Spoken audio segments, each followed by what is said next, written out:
বিদ্যুতের বকেয়া পরিশোধে ডক্টর ইউনূসকে আদানির চিঠি। ডিসি হতে না পেরে সচিবালয়ে হট্টগোল। রেসিডেন্সিয়ালের ফাইয়াজ হত্যা, শেখ হাসিনা সহ ৫৪ জনের বিরুদ্ধে ট্রাইব্যুনালে অভিযোগ। রাজনাথ সিংকে বাংলাদেশের কাছে ক্ষমা চাইতে হবে ১২ দল। সত্যিই কি বাড়ছে বিএনপির সঙ্গে জামায়াতের রাজনৈতিক দূরত্ব? আসসালামু আলাইকুম দর্শক, আমাদের হাতে থাকা সর্বশেষ সংবাদে আপনাদের স্বাগত। এতক্ষণ শুনছিলেন সংবাদ শিরোনাম, এবারে থাকছে বিস্তারিত। বিদ্যুতের বকেয়া পরিশোধে ডক্টর ইউনূসকে আদানির চিঠি।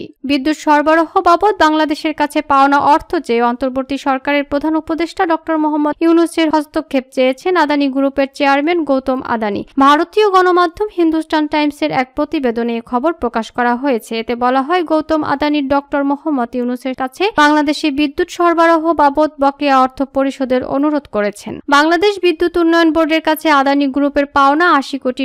এ অর্থ পেতে আদানি ডক্টর ইউনূসকে চিঠি দিয়েছেন। সেখানে গৌতম আদানি বলেছেন, আমরা আমাদের প্রতিশ্রুতি বজায় রেখেছি, কিন্তু ঋণ সংশ্লিষ্ট ব্যক্তিরা আমাদের প্রতি কঠোর হচ্ছে। আমি বাংলাদেশ বিদ্যুৎ উন্নয়ন বোর্ডের কাছ থেকে প্রাপ্য $৮০ কোটি পরিশোধের জন্য আপনার সদয় হস্তক্ষেপের জন্য অনুরোধ করছি। তিনি আরও বলেছেন, যেহেতু আমরা বিদ্যুৎ সরবরাহের ক্ষেত্রে আমাদের প্রতিশ্রুতি বজায় রেখেছি, তাই বকেয়া বিলগুলি নিয়মিত পরিশোধের জন্য অনুরোধ করতেই পারি। অতিরিক্ত বকেয়া পরিশোধের জন্য মাসিক হিসাব অনুযায়ী ঋণগুলো পরিশোধের ধাপ বাস্তবায়ন করা যেতে পারে। খবরে বলা হয়েছে, বাংলাদেশ বিদ্যুৎ উন্নয়ন বোর্ডের কাছে আদানি গ্রুপের পাওনা অর্থের পরিমাণ মোট $৮০ কোটি। গত ৮ থেকে ৯ মাসের মধ্যে এ বকেয়া বিল বাকি পড়েছে বলে জানা গেছে। ভারতের ঝাড়খণ্ড থেকে আদানি গ্রুপ কয়লা চালিত বিদ্যুৎ কেন্দ্র থেকে বাংলাদেশে এ পর্যন্ত মোট ১৬০০ মেগাওয়াট বিদ্যুৎ সরবরাহ করেছে। গত জুনে একটি ডেডিকেটেড ট্রান্সমিশন করিডোরের মাধ্যমে বাংলাদেশে বিদ্যুৎ সরবরাহ শুরু করে প্রতিষ্ঠানটি। গৌতম আদানি বলেছেন, আদানি বিদ্যুৎ একটি অত্যাধুনিক প্ল্যান্ট এবং সংশ্লিষ্ট ট্রান্সমিশন অবকাঠামো নির্মাণে $২ বিলিয়ন বিনিয়োগ করেছে। আমি বাংলাদেশের জ্বালানি নিরাপত্তা এবং অবকাঠামো উন্নয়নে আমাদের প্রতিশ্রুতি পুনর্ব্যক্ত করতে চাই। আমরা জনপ্রিয় ভোজ্য তেল এবং প্রিমিয়াম রাইস ব্র্যান্ড যেমন রূপচাঁদা, মিজান এবং ফরচুনের মাধ্যমে বাংলাদেশের খাদ্য সরবরাহে অবদান রাখছি। এক্ষেত্রে আদানি দেশের কর্তৃপক্ষ, স্থানীয় সম্প্রদায় এবং স্টক হোল্ডারদের কাছ থেকে প্রাপ্ত সমর্থন ও সহযোগিতার প্রশংসা করেন।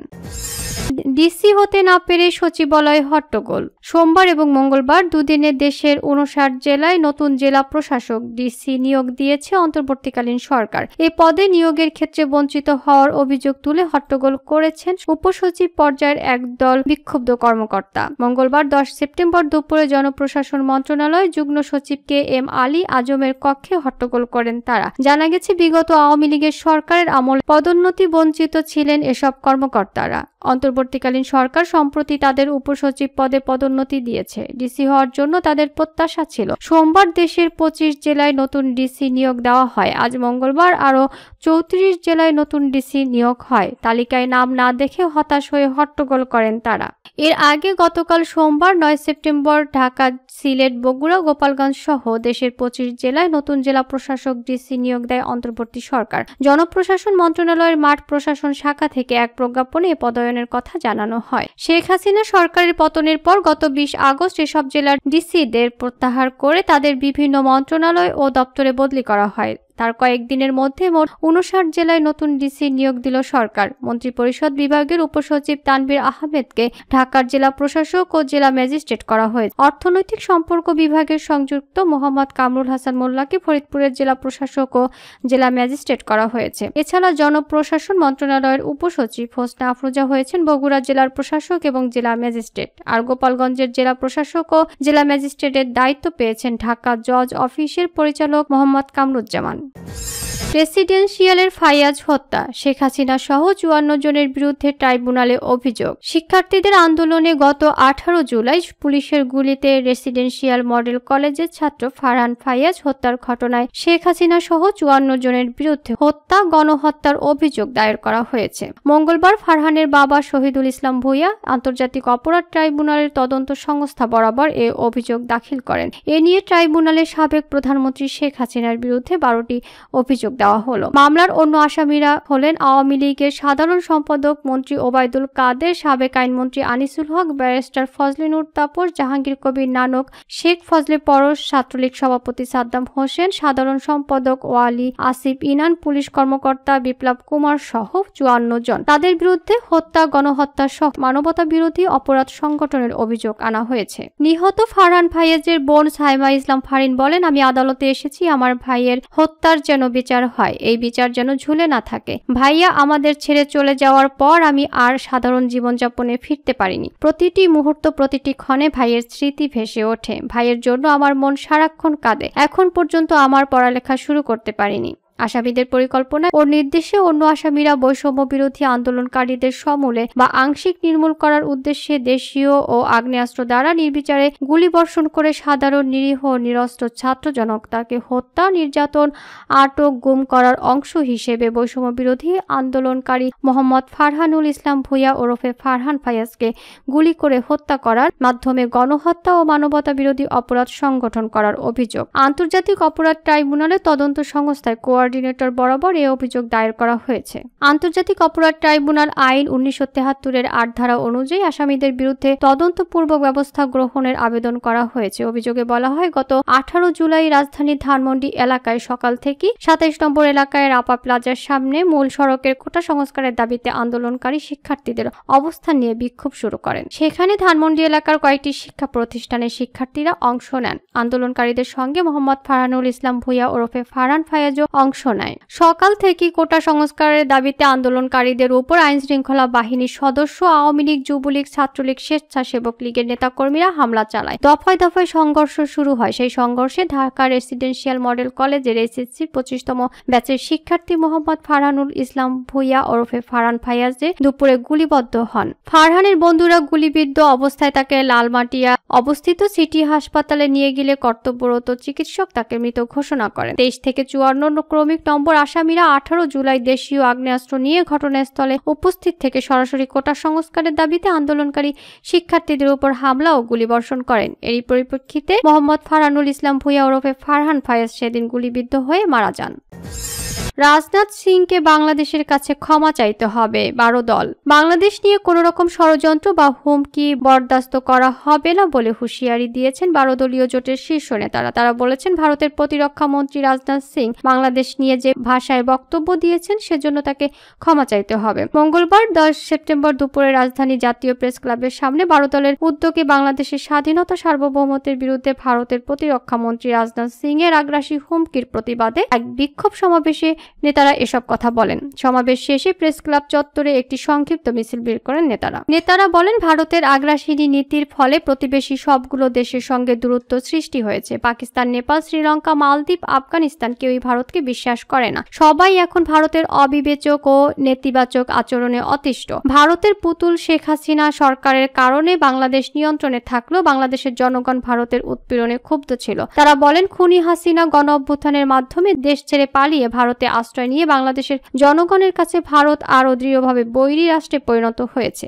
ভারতের আগ্রাসী মনোভাব এবং কর্তৃত্বশীল আচরণকে বাংলাদেশের জনগণ কখনোই মেনে নেবে না। প্রধান অতিথির বক্তব্যে মোস্তফা জামাল হায়দার বলেন, বর্তমান অন্তর্বর্তীকালীন সরকার আওয়ামী লীগের নতজানু পররাষ্ট্রনীতি পরিহার করে নতুন শক্তভাবে পররাষ্ট্রনীতি অবলম্বন করেছে। তাদেরকে ধন্যবাদ। ভারতের কাছ থেকে অবন্ধুসুলভ আচরণ মানতে পারি না। আমরা তাদেরকে বন্ধু ভেবে থাকি। বাংলাদেশের চারদিকে অশান্তিকর পরিস্থিতি তৈরি হয়েছে, আসাম, মণিপুর সহ বিভিন্ন স্থানে। ভারত যদি তার নীতি সংশোধন না করে তাহলে আল্লাহ জানেন তাদের ভাগ্যে কি হবে। ইতোমধ্যে ভারতের 60 মাইল এলাকা বিদেশিদের দখলে চলে গেছে। আমরা বাংলাদেশে শান্তি চাই, স্বাধীনতা, সার্বভৌমত্ব অটুট রেখে সবার সঙ্গে বন্ধুত্ব রেখে দেশ পরিচালনা করতে চাই। ভারতের উচিত হবে বাংলাদেশের জনগণের আশা আকাঙ্ক্ষার প্রতি সমর্থন জানানো এবং বাংলাদেশের বিতাড়িত প্রধানমন্ত্রী শেখ হাসিনাকে ফেরত দেয়া। প্রধান বক্তা বিএনপির চেয়ারপারসনের উপদেষ্টা জয়নুল আবেদিন ফারুক বলেন, বন্যায় ক্ষতিগ্রস্ত মানুষ নানা রকম সংকটে পড়েছে, তবুও সেখানকার মানুষ বলে এখনো কেন শেখ হাসিনার বিচার হচ্ছে না। এই 1 মাস 5 দিনে শেখ পরিবারের কাউকে বিচারের আওতায় আনলে মানুষ বিশ্বাস করত।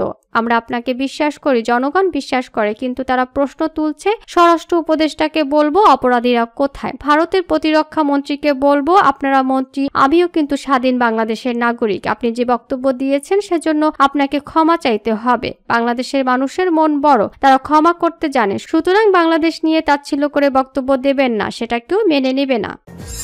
সত্যি কি বাড়ছে বিএনপির সঙ্গে জামায়াতের রাজনৈতিক দূরত্ব? বিএনপি এবং জামায়াত ইসলামীর মধ্যে প্রায় 25 বছরের মিত্রতা। ছাত্র জনতার অভ্যুত্থানে শেখ হাসিনা সরকারের পতনের পর সেই মিত্রতার সম্পর্কে টানাপোড়েন তৈরি হয়েছে। দল দুটির মধ্যে দেখা যাচ্ছে নানা বিষয়ে মতবিরোধ। তৃণমূল থেকে শুরু করে দল দুটির শীর্ষ নেতাদের বক্তব্য ও কথাবার্তায় এই মতবিরোধ স্পষ্টভাবে লক্ষ্য করা গেছে গত কয়েকদিনে। যেটি প্রকাশ্যে আসে গত আগস্টের মাঝামাঝি অন্তর্বর্তীকালীন সরকারকে নির্বাচন আয়োজনের সময় দেওয়া নিয়ে বিএনপি ও জামায়াতের পরস্পর বিরোধী বক্তব্যের মাধ্যমে। শেখ হাসিনার পতনের পর দীর্ঘ 25 বছরের রাজনৈতিক মিত্রদের মধ্যে হঠাৎ কেন এমন বৈরী সম্পর্ক তৈরি হলো সেটি নিয়েও নানা প্রশ্ন দেখা দিচ্ছে। গত সপ্তাহে জামায়াতে ইসলামীর আমির ডক্টর শফিকুর রহমান রাজনৈতিক প্রতিপক্ষ আওয়ামী লীগের বিরুদ্ধে প্রতিশোধ নেবেন না এমন একটি বক্তব্য দিয়েছেন। সেই বক্তব্য নিয়েও বিএনপির মধ্যে তীব্র প্রতিক্রিয়া দেখা গেছে। যদিও জামায়াতে ইসলামীর সেক্রেটারি জেনারেল মিয়া গোলাম পরোয়ার বলেছেন এ ধরনের প্রতিক্রিয়া থাকলেও বিএনপির সঙ্গে তাদের বোঝাপড়ার কোনো সংকট নেই। অন্যদিকে বিএনপির স্থায়ী কমিটির সদস্য আমির খসরু মাহমুদ চৌধুরী বলেছেন জামায়াত অন্য রাজনৈতিক দলের মতোই একটা দল, বিএনপির সঙ্গে জামায়াতের বিরোধের প্রশ্ন আসবে কেন? গত 3রা সেপ্টেম্বর সাংবাদিকদের সঙ্গে এক মতবিনিময় সভায় জামায়াতে ইসলামীর আমির ডাক্তার শফিকুর রহমান গত 15 বছরে জামায়াত ইসলামীর উপর আওয়ামী লীগ সরকার যে নির্যাতন করেছে তার জন্য প্রতিশোধ না নিয়ে ক্ষমা করে দেওয়ার ঘোষণা দেন। জামায়াতের আমিরের এই বক্তব্যের পর এ নিয়ে প্রতিক্রিয়া দেখা যায় রাজনীতির মাঠে। যদিও একদিন পরে এক অনুষ্ঠানে জামায়াতের আমির শফিকুর রহমান তার বক্তব্য স্পষ্ট করে বলেন প্রতিশোধ না নেওয়ার মানে হচ্ছে আমরা আইন হাতে তুলে নেব না, কিন্তু সুনির্দিষ্ট অপরাধ যিনি করেছেন তার বিরুদ্ধে মামলা হবে, শাস্তিও হবে। এর আগে ভারতের সঙ্গে সম্পর্ক নিয়ে গত 28 আগস্ট সাংবাদিকদের সঙ্গে আলাদা এক অনুষ্ঠানে কথা বলেন জামায়াতে আমির। সেখানে দলীয় নেতাকর্মীদের উদ্দেশ্যে তিনি বলেন আমরা সবার সঙ্গে বন্ধুত্ব চাই, বন্ধুত্বপূর্ণ ও সহযোগী দেশ আমাদের খুবই প্রয়োজন, প্রতিবেশী বদলানো যায় না, আপনারা বদলানোর চিন্তা করেন কেন? জামায়াত আমিরের এসব বক্তব্যে তীব্র অসন্তোষ দেখা দেয় বিএনপিতে। গত রোববার সাতক্ষীরায় বিএনপি আয়োজিত এক অনুষ্ঠানে লন্ডন থেকে অনলাইনে যুক্ত হয়ে বক্তব্য রাখেন দলটির ভারপ্রাপ্ত চেয়ারম্যান তারেক রহমান। সরাসরি জামায়াত ইসলামীর নাম উল্লেখ না করলেও তিনি জামায়াত আমিরের বক্তব্যের প্রসঙ্গ টানেন। বিএনপির ভারপ্রাপ্ত চেয়ারম্যান বলেন গত কয়েকদিনে দেখেছি কিছু রাজনৈতিক দল একটি প্রতিবেশী দেশের ফাঁদে পা দিয়েছে, সে কারণে তারা বিভ্রান্ত ছড়ায় এরকম কিছু কথাবার্তা বলছে। এমন অবস্থায় নেতাকর্মীদের সজাগ থাকার আহ্বানও জানিয়েছেন বিএনপি নেতা তারেক রহমান। জামায়াত আমিরের এসব বক্তব্যের জবাব দিতে দেখা গেছে বিএনপির সিনিয়র যুগ্ম মহাসচিব রুহুল কবির রিজভীকেও। গত 8 আগস্ট দায়িত্ব নেওয়ার পর জাতির উদ্দেশ্যে ভাষণ দেন অধ্যাপক মোহাম্মদ ইউনূস। সেই ভাষণে জাতীয় নির্বাচন কবে হবে কিংবা নির্বাচন কতদিন পর হতে পারে এমন কোনো বিষয়ে স্পষ্ট বার্তা ছিল না। সে কারণেই ওই বক্তব্য নিয়ে প্রতিক্রিয়া জানিয়েছিল বিএনপি। দলটির মহাসচিব মির্জা ফখরুল ইসলাম আলমগীর প্রধান উপদেষ্টার ভাষণে নির্বাচনের রোডম্যাপ না থাকায় অসন্তোষ জানান। মির্জা ফখরুল যখন এই প্রতিক্রিয়া জানিয়েছিলেন তখন ফেনী, নোয়াখালী, কুমিল্লা অঞ্চলে বন্যা পরিস্থিতি ভয়াবহ রূপ ধারণ করেছিল। এমন অবস্থায় বিএনপির মহাসচিবের বক্তব্যের সমালোচনা করে জামায়াতের আমির শফিকুর রহমান বলেন এখনো শত শত মানুষ হাসপাতালের বিছানায় কাতরাচ্ছে, রক্তের দাগ মোছেনি, বন্যায় দেশ আক্রান্ত। এই সময় কেউ নির্বাচন জিকির তুললে জাতি তা গ্রহণ করবে না। জামায়াত নেতার এই বক্তব্য ভালোভাবে নেয়নি বিএনপি। অধ্যাপক ইউনূসের নেতৃত্বে অন্তর্বর্তীকালীন সরকার গঠনের পর বেসামরিক প্রশাসন, পুলিশ ও বিশ্ববিদ্যালয় সহ বিভিন্ন জায়গা থেকে আওয়ামী লীগ সমর্থিতরা সরে যাচ্ছেন কিংবা সরিয়ে দেওয়া হয়েছে। সেসব জায়গায় নিজস্ব লোকের পদায়ন নিয়ে বিএনপি ও জামায়াতের মধ্যে এক ধরনের নীরব মনোমালিন্য চলছে বলে জানা যাচ্ছে। বিশেষ করে ঢাকা বিশ্ববিদ্যালয়ের উপাচার্য পদে নিয়োগ নিয়ে এই জটিলতা দেখা দেয় গত মাসে। তখন বিএনপি পন্থী শিক্ষক অধ্যাপক ABM ওবায়দুল ইসলামকে উপাচার্য পদে নিয়োগ দেওয়া হচ্ছে এমন আভাসের ভিত্তিতে অনেকেই তাকে শুভেচ্ছা জানিয়ে সামাজিক যোগাযোগ মাধ্যমে পোস্ট দেন। এটি নিয়ে সে সময় বেশ বিতর্ক তৈরি হয়। একটা দলের সরাসরি কেন্দ্রীয় নেতাকে ভিসি নিয়োগের বিষয়ে বিভিন্ন মহল থেকে সমালোচনা হয়। পরে তাকে নিয়োগ না দিয়ে অধ্যাপক নিয়াজ আহমেদ খানকে উপাচার্য নিয়োগ দিয়ে প্রজ্ঞাপন জারি করে অন্তর্বর্তীকালীন সরকার।